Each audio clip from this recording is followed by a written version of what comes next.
ইফালে সুদখোৰৰ বিৰুদ্ধে অসম আৰক্ষীৰ অভিযান অব্যাহত আছে। গোৱালপাৰাত আৰক্ষী অভিযান চলাই মহিবুল ইছলাম নামৰ এটা সুদখোৰক গ্ৰেপ্তাৰ কৰিছে।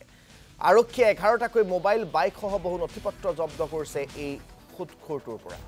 আমি আপোনালোকক দেখুৱাইছো এইটো গোৱালপাৰাৰ সুদখোৰ মহিবুল ইছলাম আৰু এই সুদখোৰটোক আৰক্ষীয়ে গ্ৰেপ্তাৰ কৰিছে।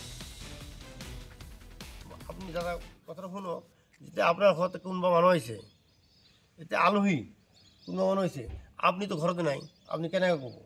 মই নাজানোৱে, মই ছাৰকো তাকে কৈছোঁ, এখনো তাকে কৈছোঁ, মই নাছিলোঁ ঘৰত। না সঁচা কথা ক'লোঁ, আপোনাক দিছোঁ, মোক 2 পইচা দিছে, আপুনি 2 পইচা ইনকাম কৰি খাইছে।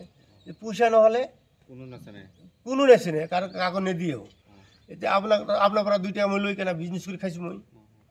সেনেকা ইণ্টাৰেষ্টত তেনেকৈ কৰা হয়। ইণ্টাৰেষ্টত নিদিয়ে মানে লাভাংশটো বিচাৰে, মানে লাভ নহয়, মানে আপুনি কামাই কৰিব, মোক 2 টকা দিব, 1 টকা কামাই কৰিছে, আপুনি দিব, মই খাম, খোলাইল কথা। এনেকৈ নাই, মোৰ এতিয়া এক কম পিলা যি 10 বছৰ